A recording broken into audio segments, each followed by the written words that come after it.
বন্ধুরা, এখন আমি এই পাতাগুলো দিয়ে কাশিম ভাইকে বোকা বানাবো। কাশিম ভাই, আমাকে একটি শামুক চিপ দিন। বাচ্চা, তোমার শামুক চিপস লাগবে?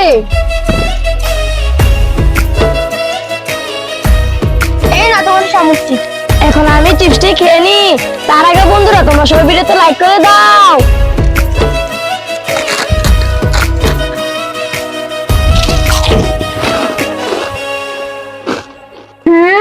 আরে বাচ্চা, তুমি তো আমার চিপসটা খেয়ে ফেললে, এখন আমার চিপসের টাকাটা তো দাও। টাকা লাগবে? এই নিন কাশিম ভাই আপনার টাকা। আরে বাচ্চা, এগুলো কি দিলে? এগুলো তো সব গাছের পাতা। ওরে বাবা, পালাই!